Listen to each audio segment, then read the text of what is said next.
Ya no va a haber lista. Buenos días a todos. Juan Hernández de Diario Basta, de Grupo Cantón, Tabasco Hoy, Quintana Roo y Campeche Hoy.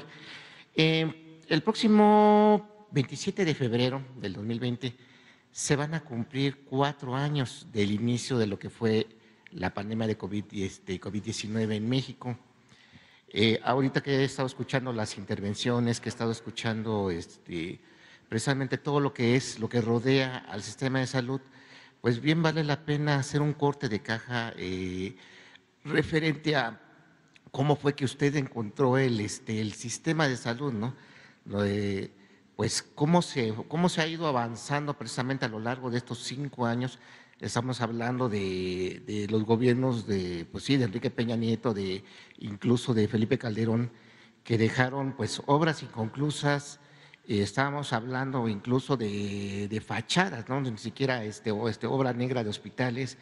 Estamos hablando de un sistema de medicamentos pues prácticamente viciado, ¿no? Estamos hablando de contratos de más de 10,000 millones de pesos asignados a pocas empresas.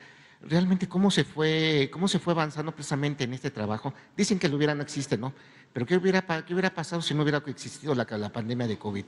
¿Cómo estaríamos ahorita? Esa sería mi primera pregunta. Pues si hubiesen vendido las vacunas y hubiesen hecho otro jugoso negocio, porque predominaba la corrupción, imperaba la corrupción en salud y en todo. Ese era el distintivo, no solo del gobierno de Peña, de los gobiernos anteriores, de todo el periodo neoliberal. Por eso hablo de que no había democracia, era una oligarquía. La democracia es el gobierno del pueblo, no existía un gobierno para el pueblo no existía, eran las élites, la oligarquía la que dominaba, eran los dueños de México y estaban metidos en todos los negocios, todos.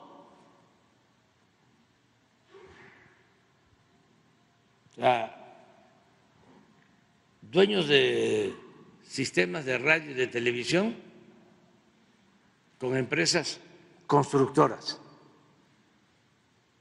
que es llamarles benévolamente constructoras, contratistas, concesionarias de todo, contratos para carreteras. Bueno, a una de estas empresas de comunicación, ¿cómo no van a estar enojados?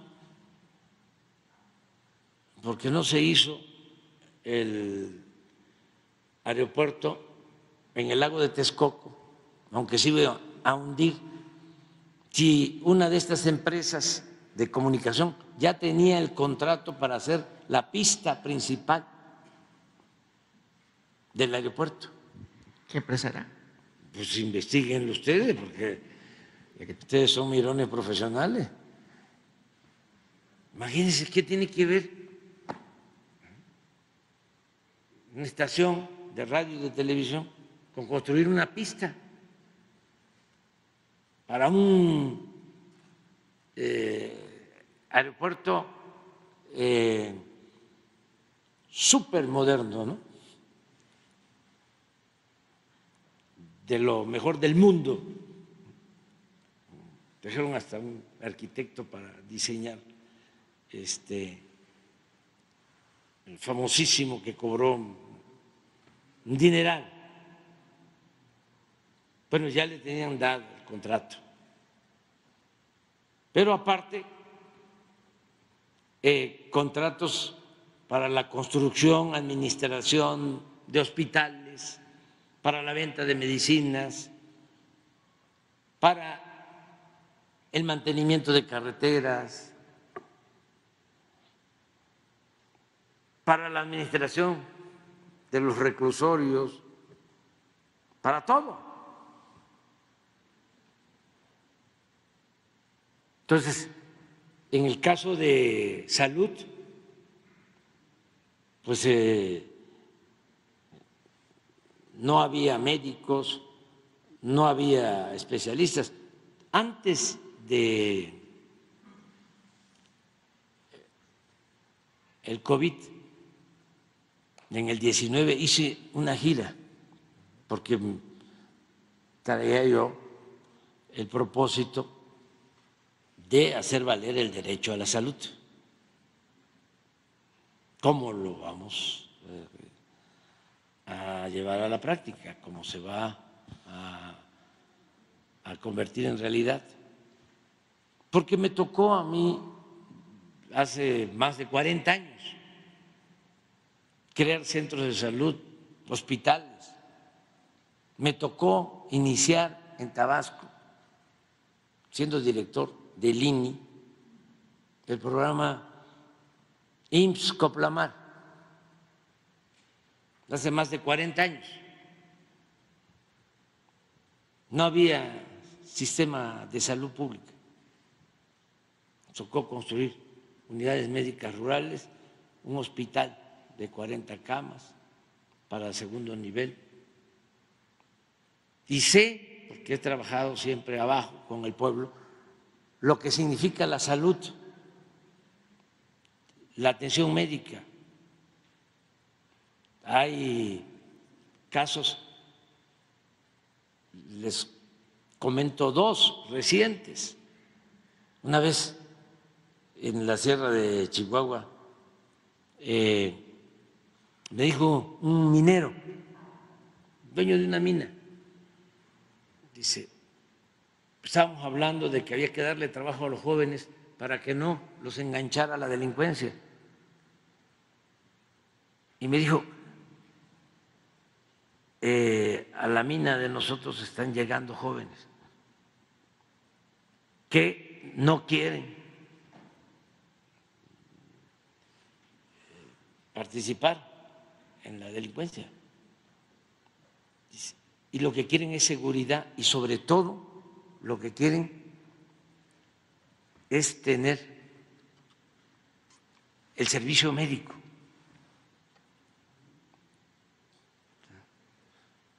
Que es importantísimo. Los cañeros, la queja antes, ya no, afortunadamente, pero la queja es, no nos pagan casi nada, nos roban en la balanza. El productor de caña, no dejamos de sembrar la caña por el seguro.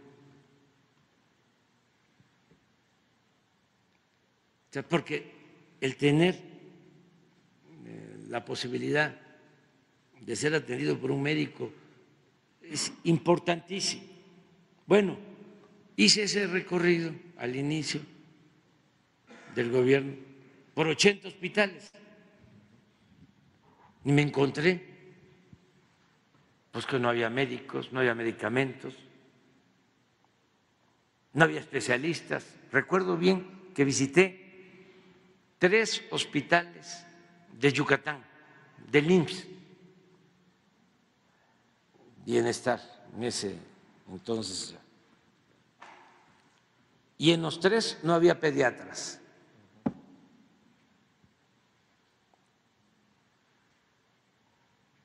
Entonces, ya íbamos al plan que estamos llevando a cabo cuando se nos presenta la pandemia. ¿Por qué salimos adelante? Porque nos unimos todos, nos ayudó muchísimo el ejército, la marina, médicos militares, médicos, enfermeras, de las Fuerzas Armadas, de la Secretaría de Marina, y nos unimos. Y tengo que agradecerle mucho a médicos, a enfermeras, contratamos médicos, contratamos enfermeras, formamos, porque no había especialidad en una pandemia como la que se padeció. No teníamos especialistas, todavía no tenemos los médicos generales que requiere el país, que eso es gravísimo, porque durante todo el periodo neoliberal se dedicaron a rechazar a los jóvenes que querían estudiar, porque el propósito era que el que estudiara pagara colegiatura. El propósito era privatizar la educación y privatizar la salud y privatizarlo todo. Y avanzaron muchísimo. El ISSSTE, por ejemplo, lo hicieron pedazos. Nos ha costado trabajo. ¿Qué no les explicas? ¿Qué encontraste? ¿Qué tan rezagado estaba? Estaban privatizados todos los servicios. Bueno, la tragedia esa lamentable de la guardería ABC fue por esa política de privatización de las guarderías. Entonces, y encontramos esto que hemos denunciado de cómo 10 empresas tenían el negocio, muy influyentes, vinculadas a los políticos para la venta de las medicinas y además medicamentos adulterados. Y no había abasto. Entonces, cuando decidimos que vamos a mejorar el servicio de salud y vamos a acabar con la corrupción y ya se acaban esos monopolios, se genera pues una reacción que todavía la estamos enfrentando, pero vamos avanzando y vamos a cumplir con tener un buen servicio de salud. Y en el caso de la pandemia, pues trabajando día y noche, levantamos hospitales que estaban en el abandono. Me acuerdo de que había un hospital del ISSSTE abandonado en el centro de Cuernavaca y fuimos con los ingenieros militares y lo levantamos en un mes, 2 meses, camas, equipos, se consiguieron los ventiladores. Bueno, fuimos de los primeros en el mundo en conseguir las vacunas. En 5 meses, habíamos vacunado a todos los adultos mayores con una dosis. Tú dices, ¿qué hubiese pasado con otros gobiernos? Pues, negocios. Ahora, con esto de que, a ver, que dejen entrar la vacuna Pfizer para que las farmacias puedan ver, pues claro, que se deje entrar. Y la campaña, ¿no? La Sputnik es rusa. Y cuidado, porque no está autorizada. Quién sabe qué te pueden inyectar ahí. En una de esas te hacen comunista. La otra, la Abdala de Cuba, también. Sí. Y toda una campaña. Bueno, pues, quieren tener vacunas Pfizer y de cualquier marca, claro, sí es un derecho. Sí. Y están en las farmacias, el que tiene para pagarla. Y la gente, por eso no estoy de acuerdo con el compañero, puede ir a un centro de salud y vacunarse sin pagar. Pero decir de que no hay vacunas, pues es una mentira, que no se tienen las vacunas, se tienen todas las vacunas que se requieren para el COVID y se están aplicando. Patria. Ya pronto se va a tener la vacuna patria, y eso nos va a dar más seguridad e independencia. Pero ¿por qué no les platicas cómo estaba el ISSSTE? Nada más, acuérdense quiénes manejaban el ISSSTE.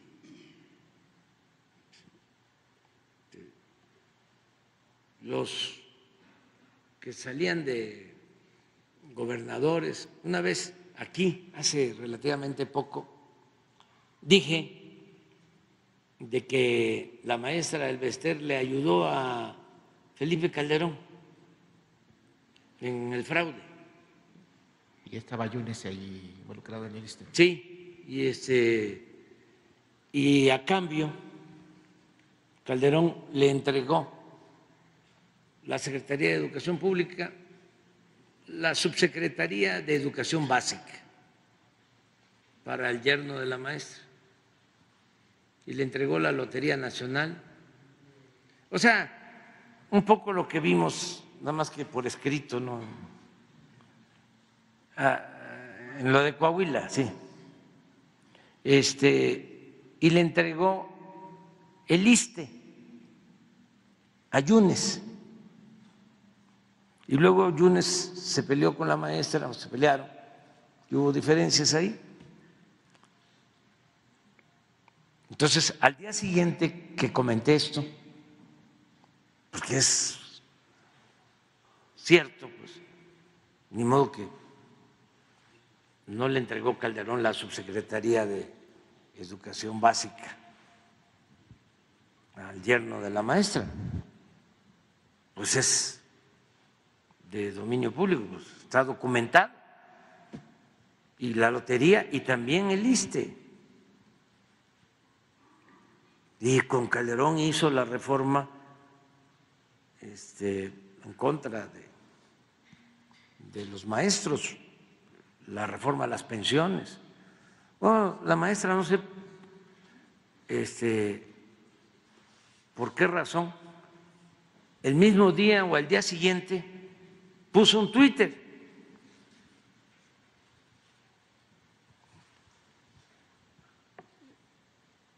y luego lo borró, pero no lo tendrán por ahí contestándome. Es interesante también todo esto. De repente lo encuentran porque lo borró, diciendo de que, palabras más, palabras menos, de que ella no tenía que ver con Yunes, que se deslindaba de Yunes, que incluso ella había denunciado a Yunes con Calderón y que Calderón le había dicho que si se metía con Yunes, que iba a usar la fuerza en contra de los maestros. El ejército. Que la iba a esperar con el ejército. Entonces, así era el manejo del ISSSTE, ¿no? Pero ¿qué cosa fue lo que encontramos? Con su permiso, presidente. Pues encontramos corrupción, conflicto de intereses, fraudes, involucramiento de autoridades, de ex servidores públicos que habían sido directivos del ISSSTE y que ahora están siendo propietarios de empresas que prestan servicios al ISSSTE. También, pues, oposición al cambio, presidente, y pues desacuerdo con las políticas públicas implementadas por el actual gobierno. ¿Y qué instrucción recibimos de parte del presidente López Obrador? Mejorar el servicio en beneficio de los trabajadores del Estado. Que los pacientes derechohabientes tengan médicos y medicinas, que haya abasto en las unidades médicas del ISSSTE. También pues que hubiera hospitales suficientes. Por eso actualmente se están construyendo 6 nuevos hospitales en diferentes estados del país y también se está haciendo ahorita, estamos en la negociación para la adquisición de los hospitales que estaban privatizados y que van a ser propiedad de la nación, propiedad del ISSSTE. A eso nosotros le llamamos nacionalización. Y pues se trata de también no que haya 62% de la receta cumplida a los derechohabientes, sino que sea 100% de la receta completa a los derechohabientes. Entonces, se trata pues de que cambiemos ese paradigma donde el ISSSTE era un cascarón y que adentro, un cascarón con muchos hoyos, y que en una parte tuvieras necesidad de una placa y esa placa la tiene el servicio un privado, no la da el ISSSTE. Se trata de unos análisis y pues esos análisis la da un privado, no es el ISSSTE. Si se trata de la anestesia, imagínense ustedes, también la da un privado, no es el ISSSTE. ¿Qué quiere decir? Que la mayoría de los servicios del ISSSTE eran por privados, no eran por el propio gobierno federal, aunque pues todos los trabajadores del Estado pensábamos que ese servicio pues era del servicio, digamos, del gobierno federal. Pues no. Por eso decimos que es un cascarón. Si usted necesita un caldito de pollo, también es un particular el que hace ese caldito de pollo. ¿O qué ustedes quieren? ¿Una ambulancia? ¿Qué más? ¿El servicio de lavado? ¿Qué más? Ustedes díganme que tienen un hospital. Todo el servicio se fue privatizando paso a paso para convertir al ISSSTE en un cascarón. ¿Qué cosa es propiedad del ISSSTE actualmente? Bueno, las instalaciones y también el servicio que prestan los trabajadores, médicos y enfermeras en su mayoría. ¿En qué consistían? El trabajo consiste en algunos casos, porque no hemos acabado, en que se le contrata a un integrador, a un empresario, y ese empresario da el servicio que necesita el ISSSTE, pero el personal es del ISSSTE. Entonces, pues no solamente tiene que ver con que preste un privado, que puede ser bueno o malo, sino en mejorar esos servicios y que el recurso que tenga el ISSSTE alcance para dar un mejor y más servicio, que en lugar de que un medicamento te cueste una cantidad muy grande, inalcanzable, que haya medicamentos siempre en todas las unidades.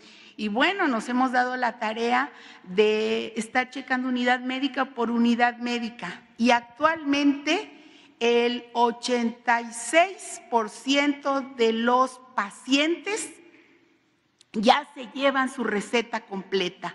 El otro 14%, a veces es un 75%, a veces es un 50% de la receta que a veces no se la llevan completa. Pero todavía, pues el presidente nos dijo, nos llamó la atención y dijo, no quiero el 95% ni el 97% de la receta completa, quiero el 100%, y pues en esas estamos.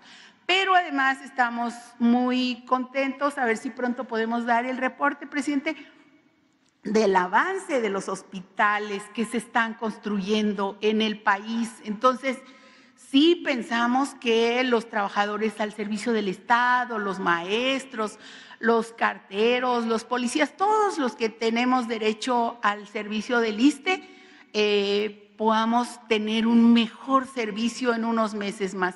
Y hemos avanzado bastante en muchas otras actividades, y precisamente pues nos toca la evaluación mañana miércoles por la tarde, y todos los compañeros del ISSSTE y los que están comprometidos, porque es una mesa grande en donde participa el IMSS dándole apoyo al ISSSTE, donde participa COFEPRIS, donde participa la Procuraduría Fiscal, porque se ha seguido los pasos de la corrupción y se ha tenido castigo a los servidores públicos y también a las empresas que no cumplen con su trabajo, porque pues antes se pensaba que una empresa no cumplía al 100% de lo de su contrato y no pasaba nada. No, ahora tienen que cumplir al 100%. Todavía nos falta, no estamos todavía diciendo que ya llegamos al 100%, pero a como lo encontramos al día de hoy, vamos avanzando en mejorar los servicios del ISSSTE.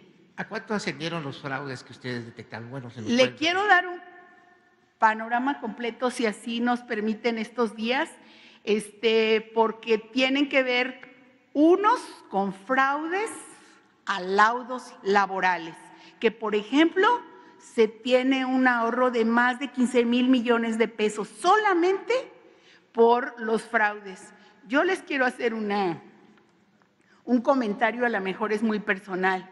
Cuando el presidente nos dijo que encabezáramos la mesa del ISSSTE, yo sí me pregunté por qué Secretaría de Seguridad, pero cuando ya fuimos avanzando en ver los diferentes rubros, y dije, ya entendí, también tiene que ver con el combate a los fraudes y con el combate a mafias que están dentro del ISSSTE. Todavía hay una que otra, pero vamos a poder con ellas. Estamos ya sacando todo lo que es un obstáculo para dar un mejor servicio en el ISSSTE. Y nosotros vemos los avances, por ejemplo, en mantenimiento, vemos los avances en lo que se refiere a la compra de equipos, la adquisición de los equipos para hacer un mejor diagnóstico de las enfermedades que pudieran tener los pacientes. Entonces yo solamente decirle que pues la evaluación es cada 15 días, entonces estamos ciertos pues que tenemos que tener respuesta para la exigencia del presidente, pero más bien para la exigencia de la gente que quiere un mejor servicio. Eso sería, presidente. Y rápidamente,